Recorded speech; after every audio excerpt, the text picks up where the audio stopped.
afternoon, everyone. My name is Jana Martin. I'm Associate Director in the Language Institute at the University of Wisconsin-Madison. I'm happy to welcome you to the last session of our Fall 2022 series of the Language Collaboratory.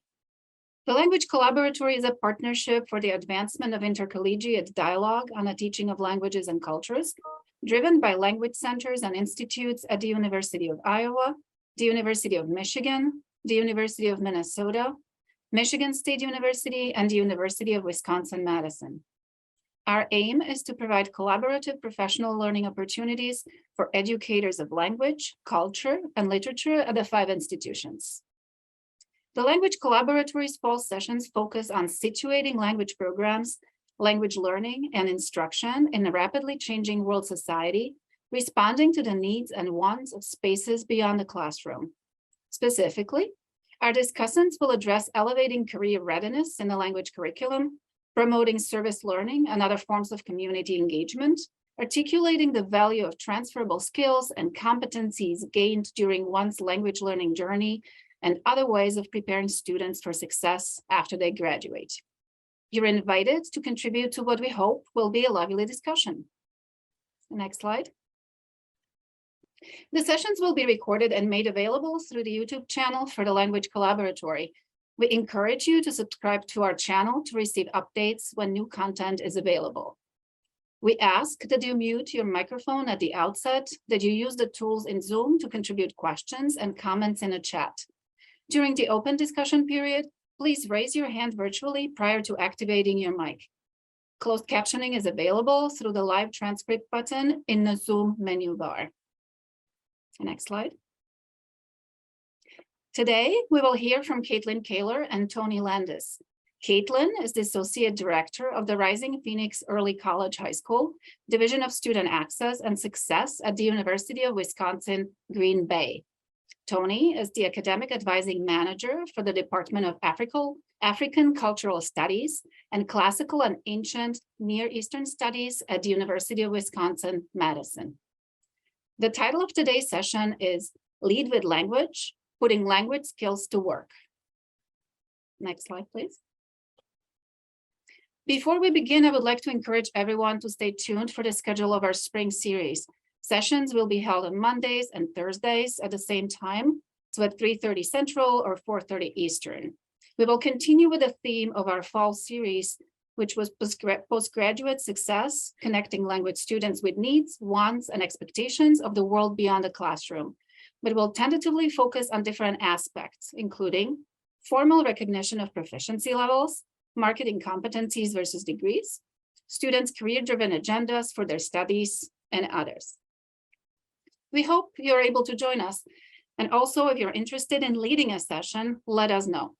We'll be happy to have you join us. Next slide. At the end of today's session, we will share a link and we'll invite you to provide feedback about it. We appreciate your input very much. And now, with no further ado, let's begin. Will you share these?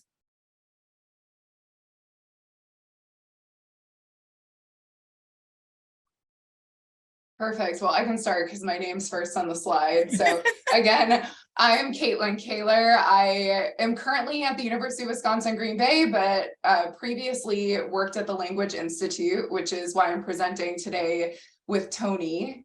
And I'll let Toni introduce herself again. Hi, everyone. I am Toni Landis. I'm an advisor. That's my fancy title, but I'm an advisor for African Cultural Studies and Classical and Ancient Near Eastern Studies.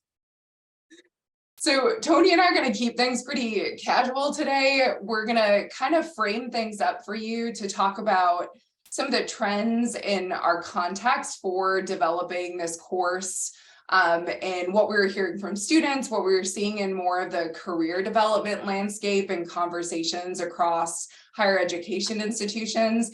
And then we'll kind of get into a little bit more of the weeds of talking about, okay, how do we even start some of these conversations? What did those look like? What were some of the logistics of putting the course together? And then we'll move into talking more about the execution and implementation.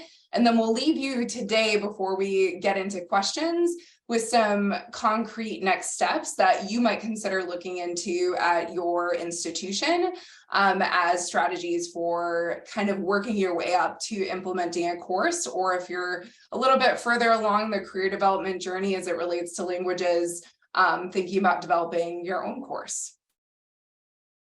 All right, here we go.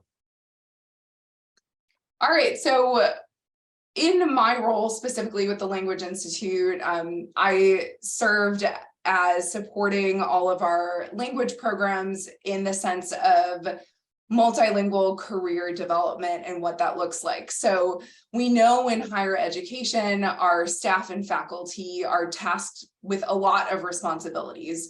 And one of those main ones right now is the concept of thinking about what are students going to move on to do after graduation. Because we know that families and students, as they come to our institutions, are looking for some promise and some understanding of a concrete plan and steps to make that happen. So there really isn't a gap from graduating and moving into the workforce specifically. And so we think about that more holistically in the sense of how can we really integrate more of these career conversations into the coursework that we already have? And so thinking about how are we adjusting or adding different learning outcomes into the mix, and then not necessarily really putting that pressure on faculty and instructors to take that responsibility, but instead opening this up for collaboration to, in the sense, enhance students' experience, but also making sure that the people with the areas of expertise in career development are really partnering with those language experts to figure out how we best serve students. From the student perspective, I not only did one-on-one advising and small group advising appointments, but also led workshops around career development for our multilingual students. And so in a lot of those conversations, we were really seeing some trends around students struggling to articulate why language is important in their career development. So not only connecting what their career interests are to those language skills, but really thinking about how they're marketing themselves in the sense of soft skills that employers are seeking in potential candidates. And so I think that's like one main reason, because all of the language advisors across our departments, we're really having the same message from students and that struggle to kind of connect the dots, because we're also seeing this transition of what used to be a more linear path to career development. So, you know, I'm studying X, it's bringing me to this specific field, and then that field is giving me X, Y, and Z opportunities that I'm going to apply to. And we know with language, this opens really any possibility. So how are we getting students to really think through that based on their own experiences and interests? So to move forward with it, we did a survey also of students' interests and also inventorying what their career development beliefs were. So thinking about like what used to be that linear model, we wanted to understand a little bit more about how students are thinking about their own development. And then, as I mentioned, that last piece that's really important is figuring out how are we sharing that workload and not duplicating efforts across departments and even across units on campus, like our career services office as well. Toni, you can go to the next slide. And I included this chart in here today because this was another piece of data that is really supporting what we heard from students and what we heard from employers, as well as alumni who had already moved through our programs. And so this is from the Job Outlook, which is a survey that's done by the National Association of Colleges and Employers every year. And what they do is they survey a group of employers and say, hey, what are the top skills that you're looking for in your students? And then they actually rate the importance of those specific skills in students being recent graduates. So they rate the importance of those skills, and then they also rate the proficiency levels that they see coming in from those recent graduates. And what you can see here is there is a skill gap for many of these, what we deem as soft skills, or some people call them 21st century skills. And so we know that our language students are coming in with these skills, but how are they showing and exemplifying those skills and also communicating those skills to employers? Because we know there's a need, and we know that there's a skill gap here. So this is also another foundational piece to how we're really approaching career development for our multilingual students. All right, so I'm going to get a little into the weeds about our particular process. I think it's important to know the context of how this came about, which is just a ton of informal conversations between Kaitlin and I, just talking about our passion for careers and the hole that we saw on campus. So one of the things that we were doing, we're having these massive brainstorm sessions, and they were informal and formal. Some of this, a majority of it actually took place during the pandemic when we were at home. And so we started meeting for coffee when we could finally go out and be about, and it was lovely weather. And so we spent an inordinate amount of time just talking about all the things that got us excited about career stuff. And so a lot of that was focused on the data that Kaitlin had gathered, looking at the existing courses on campus, because everyone knows, well, not everyone, the people on the UW-Madison campus know that we have SuccessWorks, and they have two successful career courses. Political science here has a career course. The history department has a career course. So there are existing courses within other disciplines, and we wanted to focus on languages because we felt like there was a big hole, and we were hearing, like Kaitlin said, from our students all the time. So that's how we got going with this. And then the things that we didn't know. Over the course of time, we had been hearing different presentations that were exciting to us, but that were sort of been like put in our inbox and as a, oh, to do, check it out later. Well, we finally made the time to do that. The Center for Research on College and Workforce Transition, there's a person on this campus that does a lot of work, and during the pandemic, because a lot of the internships went online, he was compiling all of this data, talking about internships and rewards for those, whether it's credit, if you're being paid, etc. And his research was really interesting, and that was one of the things that we really wanted to know more about. So that's just an example. Another thing was digital badges. It's just another element of course design that we were hoping to incorporate. So, just thinking about the things that and the things that maybe put on the back burner, but you want to know, that's really what kind of got us really thinking and that this was going to be a possibility. And then more structured, we started thinking about learning outcomes. And so we thought about things like, well, okay, students need to identify their strengths and interests. Obviously, we all know about interest inventories, articulating and emphasizing what their language skills and intercultural skills could do for them, and being more specific about, including them on a resume and a cover letter on their online presence. So that kind of thing. And then maybe developing some familiarity with institutions, the organizations, the companies, our alumni, so that they could make more intentional connections with these people, work on their networking and things like that, and learn from people that were already doing things that they might want to be doing. So those things were all important to us when we were thinking about learning outcomes. And then Kaitlin, who is very skilled at this, was like, we need to make a curriculum map, which of course everyone that knows about pedagogy knows that's perfect design, but I wasn't thinking, I was still like up in the clouds of like excitement. So Kaitlin then compiled all of this data sort of for us in this wonderful Excel spreadsheet, and came up with this lovely curriculum map where we did intentional chunking then of like, how are these things going to fit in the learning outcomes that we had identified. So we had things like why language matters, a couple weeks of that, or, the initial week, reflecting on identity, exploring strengths, articulating your skill set, building your network, things like that. And we chunked those and thought about them intentionally as a weekly activity. And by the way, I'm not sure if we mentioned, this is a 1-credit class.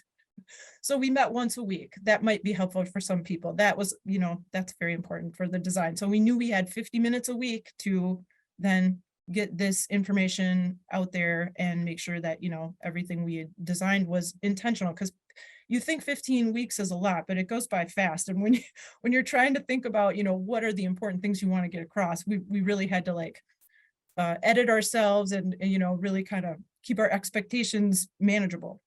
So the curriculum map was just a key piece of that. And then I think when it came to then actually designing the activities and sort of thinking about the true connections, campus connections and resources we had, that was the final component that kind of helped us like slot in the actual activities. I will give an example. I'm very much into like reflecting on everything. I always feel like students need to reflect on all the things. And I do think that's important, but it was starting to get into the way of some of the actual activities, like, okay, yes, you need to make a resume, but also like stopping to reflecting on all of these things was just really becoming kind of an onerous task. So we use Canvas. I'm not sure how many folks have Canvas as an online tool. I'm sure you have something similar, to then ask for online posts and do some exchange that way, just to kind of keep some of the tasks down. But I think it's really important to keep in mind, you know, what you can accomplish in the amount of time that you have. We did have to edit out a couple of things that we were interested in having them do. And for me, it was a little bit more of the reflection piece. I think we still did a good job, but I always like more of that. And then just thinking about, you know, sharing the workload, who's going, you know, we had to then identify what resources on campus. We wanted to invite some folks from different departments to come and speak to the class, organizing the presenters and feel, you know, what's the flow going to be, what makes the most sense, you know, so we might move a couple of activities around once we really started thinking about it, like, and actually putting the pieces in place. But it was really fun. I mean, it's a puzzle to put together, and you know, when you have someone else to bounce the ideas off of, it's a lot of fun to collaborate, I think. Anything else that you want to say about that, Kaitlin? No, that's great. Our alum were for me, like making those connections with alum was so fun. Anyway. Once we really got going, we decided that we should really maybe survey the students at 3 different times, because we had not done this class before. We knew what we hoped they would get out of it, but we were not sure, right? As you never are when you offer something the first time. So that initial assessment was really get to know them. So we administered that on the first day and actually had them do that in class as part of the first activity. And it was, you know, tell us about yourself, your major, what things you hope to get out of this class, that kind of thing. And then we were able to look at that and sort of see, like, do we need to make some adjustments to the syllabus and our expectations, or are we kind of on the right track? And it turned out we actually were really pretty I felt very lucky in that we had really designed the class the way that the students expected. So it was nice. At the midpoint, we also found that we were on track. We got a little bit of feedback.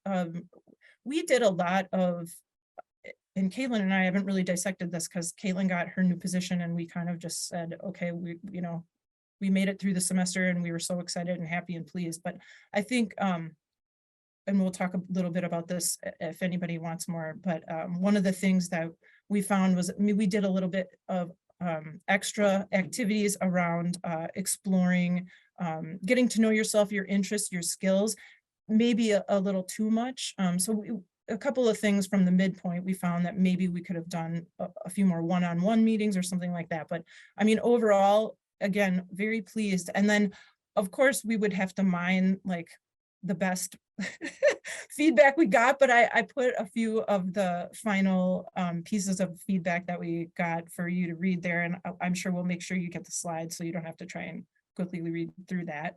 And one thing to add there too, Toni, is I think, you know, the piece, one challenge that we had is that we also had sophomores through seniors and super seniors in the class, right? So we had anyone from someone who has barely thought about their career development, maybe has had just like an hourly job at the grocery store or a coffee shop, to students who were, you know, interviewing for a full-time job post-graduation as well. So I think that's something to keep in mind as you're considering a course or considering workshops to meet the need, is we really had to not only scaffold, but differentiate for the different students in our class too. Yeah. Thank you. And here's our next steps. Yeah, so if this is something that you're tossing around, or it's the first time you're hearing about it and considering other ways that you can make that language to career connection, I think building a team of folks to help you out is one of the main pieces that we really recommend. I think partnering with other faculty is really key. And Toni and I thought about this strategically, and because we know students now more than ever, especially the students coming out of the pandemic and dealing with kind of the repercussions of that, have high demands on their time and are overworked, overstressed. And so I think it's important that we think about how are we optimizing the time that we do have with them. And we found that really thinking about being able to do this in class time, what we encourage students to do outside of class, can honestly be one of the biggest time saving for students, but also a great way to like build that connection into the real world of, okay, well, what does this look like for me and how am I conceptualizing this in my own life moving forward?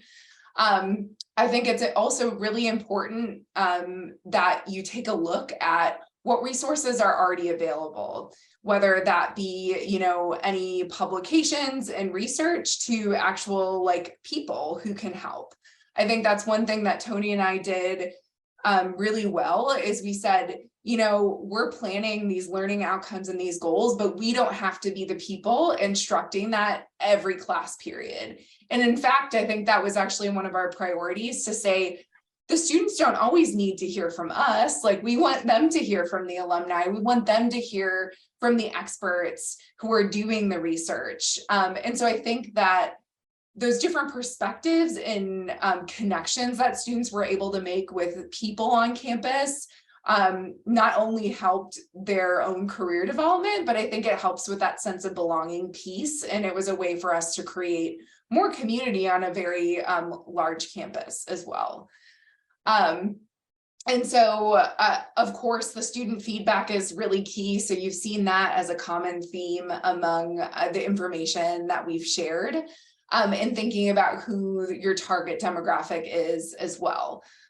So this student, just like I mentioned, was a sophomore, wasn't ready, didn't feel like they had enough information to offer in their LinkedIn. However, again, we're thinking about those seniors and super seniors who should have done this already, who didn't have one.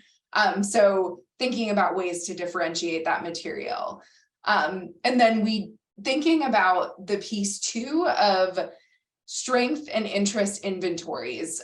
There are many ways to be able to do that. And your career services center, if you're not a career development expert, is a great place to start to gather some of those resources because they are already using them in their advising appointments. And I will say, I'm actually the one that wrote the repetition part, but honestly, again, that did really have to do with the fact that some of the students had already done some of them and others had not. So when I say we did get several some comments about that repetition, but on the other hand, it was like anything else. We had lots of people who loved the LinkedIn. And we're very happy to finally have had someone have them do it and be there to help them, right? And so it was the same with these interest inventories. It really, again, it's gauging your audience, just like Kaitlin said. The one thing I will say is I do think we could have done a little more one-on-one in some way, and we really struggled with how to structure the class in the first place to maybe make that a little more possible. And at one point at the end, we did build in time to make sure we gave one-on-one feedback for resumes and all of that, cover letter and things. We had them actually apply for a job and things like that. So 15 weeks goes fast. Great. And this is our final slide of if you're someone who's looking for really concrete next steps that aren't quite as broad, we recommend that you look into surveying your language students as well as the faculty and staff to see what are they doing? What are they interested in? What are their current beliefs about career development? If you're not a career development facilitator or expert yourself, I would recommend setting up some meetings with, whether you have one for your college or department, meet with your career development office or specialists on campus, hear about what they're doing, determine ways that you might be able to partner together.